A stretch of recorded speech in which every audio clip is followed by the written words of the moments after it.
Bem-vindos ao Debate. Hoje a gente vai mergulhar na anatomia de uma sobrevivência no futebol brasileiro. Exatamente.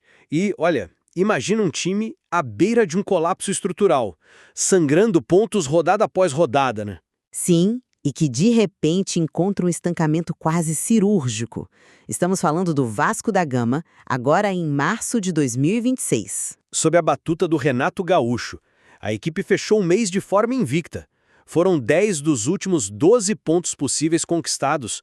Coroando essa sequência com aquela vitória suada por 2-1 sobre o Grêmio, naquele caldeirão que virou São Januário. E o que nos traz à mesa hoje é justamente a espinha dorsal dessa recuperação, o pragmatismo levado ao limite absoluto. Isso. A questão central aqui é bem clara. Esse modelo ultra-reativo, sabe, focado no resultado a qualquer custo, ele representa uma base tática sustentável para o sucesso a longo prazo. Ou seria só uma maquiagem temporária, um curativo rápido que esconde vulnerabilidades estruturais bem profundas nesse elenco cruzmaltino? Eu defendo de forma bem categórica que essa abordagem pragmática é vital. Focar na maximização de talentos individuais em contextos muito específicos é exatamente a fundação que o Vasco precisa hoje para consolidar a permanência, bater aqueles famosos 45 pontos e só depois almejar voos táticos maiores. E eu argumento que não. Essa dependência extrema de lampejos individuais e a confissão aberta de, nas palavras do próprio treinador, fechar a casinha diante de qualquer onda de pressão, revelam uma fragilidade sistêmica gravíssima. É um modelo que cobra o seu preço, e a gente já vê isso de forma gritante na incapacidade de integrar as peças mais caras e refinadas do elenco nesse formato de jogo. Bom, para a gente começar a desvendar isso, precisamos olhar para o contexto bruto e inegável, né? O impacto da chegada do Renato Gaúcho não é uma questão de opinião, é uma questão puramente matemática. Os números estão aí. Exato. Em um campeonato de pontos corridos implacável como o Brasileirão, quando você assume um time sob uma pressão psicológica que é, assim, asfixiante, a clareza de meta se torna o seu principal ativo. O Renato não chegou lá prometendo revoluções posicionais ou um futebol de encher os olhos. Passou longe disso, na verdade. Muito longe, ele trouxe um norte matemático irredutível, que é o foco cirúrgico em 12 vitórias para bater os 45 pontos. O que a gente viu nesse 2-1 sobre o Grêmio, e até naquele empate caótico de 3-3 com o Fluminense antes, foi um time que parou de tentar ser o que não é. Passou a usar a qualidade individual que tem para sobreviver à pressão. É a sobrevivência destilada em eficiência tática, sabe? Sim, entendo o seu ponto. O resultado foi colocado acima da estética. E isso, num cenário de crise aguda, é a definição de uma liderança inteligente. Olha, eu reconheço plenamente o oxigênio que esses 10 pontos trouxeram para São Januário. Para quem nos ouve agora e acompanha o dia a dia do clube, é inegável que a atmosfera mudou. O resultado, no futebol, ele cura quase tudo a curto prazo. Cura mesmo. Mas é aqui que eu traço uma linha muito clara de discordância sobre a sustentabilidade desse processo. O próprio Renato declarou abertamente na coletiva que o time sofreu de forma absurda no segundo tempo contra o Grêmio, precisando recuar as linhas drasticamente. E por que isso importa? Porque a pressão faz parte do jogo. Sim, faz parte, mas um time que abdica do controle da bola por princípio, que entrega a posse e a gestão do meio-campo ao adversário de mão beijada, ele passa a depender quase que exclusivamente do erro alheio. É um time que vive flertando com o abismo, jogando no limite do erro zero na defesa. Mas veja bem, você não acha que rotular isso de abdicar do controle é uma leitura um tanto engessada do que é controlar um jogo de futebol moderno? Como assim, engessada? Deixa eu te dar uma perspectiva diferente sobre esse segundo tempo específico. Quem estava no estádio viu o Vasco ser empurrado para trás, é verdade, ninguém nega. Mas o Renato disse com todas as letras, abre aspas, sabíamos que íamos trocar com o Grêmio e eles iam deixar espaços. Fecha aspas. Ceder a posse, naquele contexto, não foi uma falha na capacidade de retenção. Foi uma escolha? Foi uma armadilha meticulosamente engatilhada. O controle do jogo não significa apenas ter a bola no pé. Significa ditar onde o jogo acontece. O Vasco queria o Grêmio adiantado. Eu entendo a teoria da armadilha, juro que entendo. Mas a execução prática dessa estratégia me diz o contrário. Vamos dissecar esse segundo tempo. Quando você fala em armadilha, você pressupõe que o Vasco estava confortável sem a bola. Mas o gol do Carlos Vinícius desmonta totalmente essa premissa. Ah, mas foi um lance isolado. Não, espera, o Carlos Vinícius fez o seu 5º gol neste Brasileirão. Estamos falando do 22º gol dele em 30 jogos desde que chegou ao Grêmio. É um finalizador de elite, um centroavante nato. O que acontece mecanicamente quando você adota esse bloco baixo agressivo, esse 5-4-1 espremido na própria área, e convida um artilheiro desse calibre para habitar o seu terço final por 45 minutos? A geometria do campo joga contra você. Mas a defesa estava postada. Tava, mas o Grêmio começou a cruzar bolas, a ganhar todos os rebotes na entrada da área porque o Vasco não tinha ninguém para a transição imediata ali. A pressão se tornou insustentável. A pressão ocorreu, concordo. Mas o gol dele foi um lance fortuito, sabe? Foi uma sobra de bola onde ele teve o mérito do giro rápido, sem chances para o Léo Jardim. Não foi uma falha sistêmica de marcação, foi uma fatalidade do jogo. Mas aí é que está o X da questão. Quando você amontoa jogadores dentro da própria área, você aumenta exponencialmente a probabilidade dessas fatalidades acontecerem. Bolas rebatidas, desvios, sobras. Isso não é azar, é matemática pura. A filosofia folclórica do fechar a casinha que a comissão técnica elogia tanto, me parece, na verdade, um eufemismo bem conveniente para uma deficiência estrutural clara. Que seria? A incapacidade dos volantes do Vasco de reterem a bola sob pressão alta. Se você cede 50 metros de campo a jogadores qualificados, a estatística diz que, eventualmente, a sua barreira vai quebrar. E quebrou. Eles não sofreram um empate por detalhes e por defesas cruciais lá na reta final. É um ponto válido sobre a estatística de ocupação de área, eu admito. Porém, eu enxergo a mecânica desse risco sob outra ótica. O risco do gol fortuito existe, claro, mas a gente precisa analisar o que essa postura gera do outro lado da balança. O Vasco não está apenas se defendendo passivamente como um saco de pancadas. Não, esse sistema, na verdade, ele atua como uma mola comprimida. Ele engatilha transições que potencializam exatamente as melhores características das peças disponíveis hoje no elenco. E para quem nos ouve e gosta de tática, a prova de que isso é um sistema pensado e não apenas um amontoado de defensores rebatendo bola está justamente na origem dos gols. Você diz as saídas longas lá de trás. Exatamente. Pega o primeiro gol contra o Grêmio como o laboratório perfeito dessa ideia. O Robert Renan, não estamos falando de um chutão desesperado para frente. Não, claro que não. O passe que o Robert Renan achou, quebrando não apenas a primeira, mas a segunda linha de marcação gremista, a partir da própria grande área, foi algo de um nível técnico absurdo.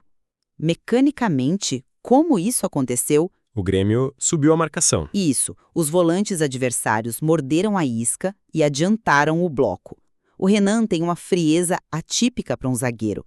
Ele reteve a bola 1 segundo a mais do que o normal, atraindo o ponta do Grêmio. Quando o ponta deu o bote, abriu-se um corredor perfeito lá na lateral esquerda.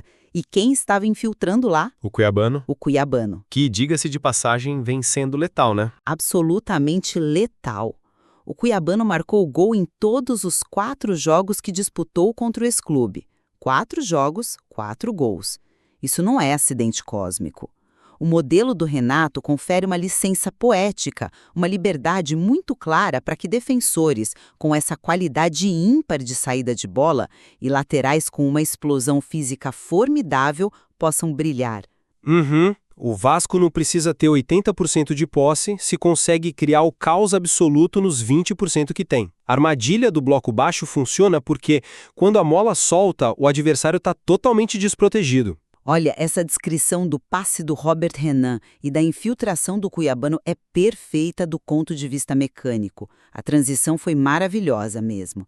E eu concordo que para esses 2 jogadores específicos, o cenário reativo maximizou as virtudes deles.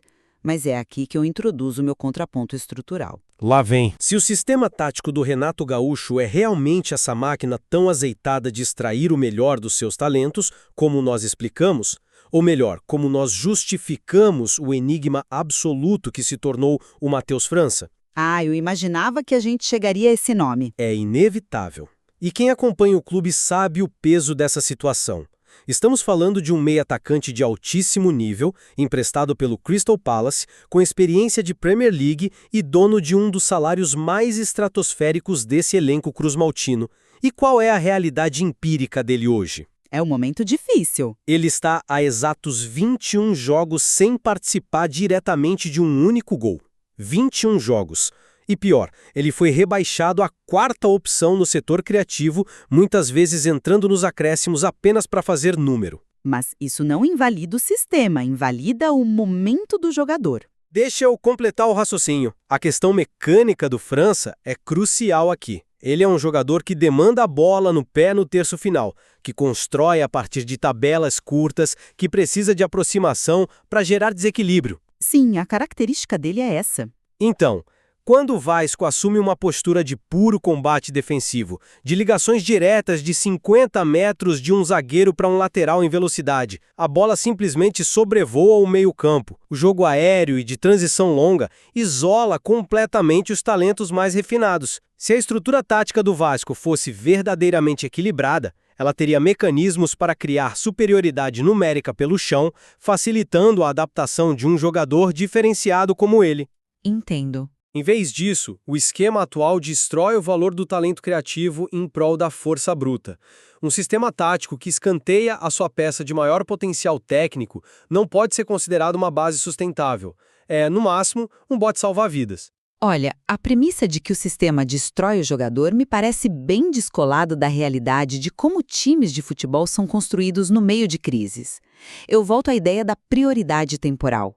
Você está exigindo que o arquiteto decore a sala de estar enquanto a fundação da casa ainda está cedendo. Não é decorar a sala, é usar as ferramentas que você tem. Mas a prioridade do Vasco, em março, era puramente estrutural. Parar de tomar gols bobos e usar a velocidade para pontuar. A integração plena de jogadores de flutuação e criação fina, como é o caso do França, exige dinâmicas de posse de bola no campo adversário que o Vasco, animicamente e taticamente, não tinha condições de bancar há poucas semanas. Mas 21 jogos sem participar de um gol é muito tempo para um jogador dessa estirpe tentar se adaptar a uma fase de transição, não acha? É tempo, sim. Não tiro sua razão nisso. Mas precisamos ser justos com o contexto das partidas recentes. Vamos olhar para o jogo contra o Grêmio de novo. O França não foi preterido por falta de qualidade. Ele entrou substituindo Thiago Mendes, que infelizmente saiu lesionado. E qual foi a função tática encomendada a ele pelo Renato naquele momento de abafa? Segurar a bola. Exatamente, segurar a bola. Ele foi colocado não para criar entrelinhas, mas para usar o corpo, cavar faltas e fazer o relógio andar. Isso é sacrifício tático pelo coletivo. O Renato tem um lema antigo, porém precisíssimo, que é o jogador que se escala. O sistema tático, que você chama de incompleto, já conseguiu acomodar perfeitamente outras peças ofensivas. O David tem ido bem. Sim, o Davi, por exemplo, fez o segundo gol do Vasco aparecendo como elemento surpresa na área após um cruzamento cirúrgico daquele mesmo cuiabano. O Andrés Gomes está se encontrando e assumindo um protagonismo super interessante pelas pontas. A engrenagem de ataque funciona para quem tem a característica da intensidade. O Matheus França é que precisa recalibrar sua rotação para atender à urgência do momento, e não o time que precisa mudar seu esquema para acomodar um jogador enquanto luta contra a degola. Essa urgência do momento que você menciona é exatamente o que me preocupa olhando para o horizonte. Isso nos leva diretamente ao perigo dessa retórica quase messiânica em torno da meta dos 45 pontos. Perigo? Nossa, eu vejo como salvação. Eu explico a armadilha psicológica por trás disso. Quando a comissão técnica institucionaliza que o grande norte da temporada, tipo o Santo Graal do Vasco da Gama em 2026, é atingir 12 vitórias e a margem matemática da sobrevivência, você corre um risco gigantesco de nivelar o clube por baixo. Como assim? O Vasco é um gigante. Tem um estádio que pulsa, tem uma camisa pesadíssima.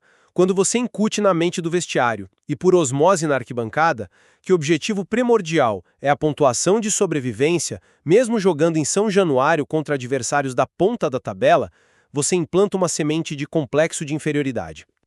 Discordo totalmente dessa leitura de psicologia esportiva. Mas veja bem o que acontece na prática. Você condiciona os atletas a entrarem em campo para não perder, em vez de jogarem para dominar e impor respeito.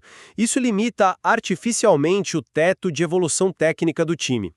A equipe passa o campeonato inteiro com a mentalidade reativa de quem está fugindo de um monstro, em vez da mentalidade proativa de quem está caçando glórias. E o futebol brasileiro pune severamente times que jogam com medo de perder a longo prazo. A sua análise da psicologia esportiva seria perfeita se a gente estivesse falando de um cenário de pré-temporada com um elenco relaxado e sem pressão, mas ignora completamente o chumbo que pesa nas chuteiras de jogadores ameaçados de rebaixamento. Mas a camisa exige mais. A camisa exige permanecer na Série A primeiro. Esse pragmatismo numérico dos 45 pontos não é uma âncora que puxa o time para o fundo, é o escudo que protege a saúde mental do grupo. Quando Renato Gaúcho vira para as câmeras na coletiva e diz com total naturalidade que qualquer time que disputa o brasileiro busca fazer logo os 45 pontos, ele está executando uma jogada de mestre na gestão de pessoas. Ele está esvaziando a pressão. Mas isso não mascara a cobrança por desempenho constante. Não mascara, canaliza. Ele tira dos ombros dos atletas aquele peso asfixiante e irreal de ter que entregar um futebol espetáculo para uma torcida exigente no meio de uma crise de confiança. Ele limpa o HD mental do jogador. O recado é: não tentem dar espetáculo. Façam o básico, corram, marquem forte e alcancem os 45 pontos. E a magia tática dessa abordagem, e a matemática prova isso, é que ela atua como um trampolim invisível. Trampolim? Sim. O Vasco já garantiu 3 vitórias importantíssimas. Com esse nível de pragmatismo, se você mantém um aproveitamento próximo a 50%, como o próprio Renato relembrou nas entrevistas, você naturalmente, quase sem perceber, começa a figurar na parte superior da tabela. Focar na meta humilde de curto prazo é, paradoxalmente, a única coisa que está permitindo que o Vasco suba na classificação de forma orgânica. Entendo. Ao estancar o desespero de hoje com os 45 pontos em mente, o clube compra a tranquilidade necessária para ter o direito de sonhar com um futebol mais dominante no amanhã. Ter o direito de sonhar é excelente na teoria, mas o amanhã no calendário do futebol brasileiro chega a cada 3 dias, né? E ele não costuma ter muita paciência com projetos em construção. A minha apreensão permanece intacta. Eu faço coro com você em um aspecto crucial. A injeção de ânimo foi formidável. Inegável. De muita gente. Eles conseguiram transformar uma estratégia que, no papel, era excessivamente reativa e perigosa em 10 pontos de ouro. Ninguém nega esse fato. Bom ver que concordamos nos méritos técnicos da execução. Sim, na execução das peças que funcionaram. Mas a nossa divergência reside no diagnóstico do coletivo. A falta de controle territorial que vimos não é sustentável. Quem assistiu à pressão sufocante que o Grêmio exerceu na reta final daquele jogo sabe do que estou falando. Vimos o goleiro Everton precisando fazer milagres para defender cabeçadas do Thiago Mendes nas pouquíssimas oportunidades que o Vasco tentou respirar e subir a linha. Foram momentos de tensão, claro. Foram falhas de encaixe na entrada da área que o Grêmio não perdoou em volume de finalizações, apenas não teve a precisão final. O meu ponto é, se o modelo do Renato continuar cedendo 50 metros de campo e a posse de bola de forma tão voluntária e passiva, isso será absolutamente fatal quando o Vasco enfrentar adversários que possuam um meio-campo com maior poder de retenção e infiltração de bola no chão. Aceitar esse estilo como uma fase de transição é inteligente, mas abraçá-lo como a identidade tática definitiva da temporada é pedir para ser punido a médio prazo. É uma advertência contundente, sem dúvida, e é exatamente o tipo de ponderação que deve estar ocupando os quadros brancos nas mesas de análise de desempenho lá dentro do São Januário. Bom, para sintetizar a minha perspectiva, amparada por tudo que a gente dissecou hoje, a recuperação do Vasco e essa impressionante invencibilidade no mês de março servem como testemunhos empíricos e inegáveis de que a estratégia de choque e pragmatismo do Renato Gaúcho não apenas era necessária, mas foi impecavelmente eficaz para o momento. cumpriu o papel inicial. Sim, a aceitação do jogo reativo, a delegação audaciosa da criação primária para um zagueiro com visão de lince como Robert Renan e a exploração brutal das transições rápidas pelos flancos com o cuiabano. Tudo isso serviu ao seu propósito maior de estancar a hemorragia na tabela. Eu sustento com convicção que o alívio psicológico trazido por esses resultados vai naturalmente gerar a confiança e o ambiente sem turbulências necessários para que aquelas vulnerabilidades estruturais, como o aproveitamento do França, sejam corrigidas sem o peso esmagador da zona de rebaixamento pairando sobre cada passe errado. Eu encerro reafirmando o meu alerta sobre a natureza implacável do jogo moderno. O futebol de elite não costuma perdoar quem transforma intervenções de emergência em rotina de vida. Estou preocupado com o longo prazo. Os resultados imediatos são incontestáveis e estão impressos na tabela de classificação.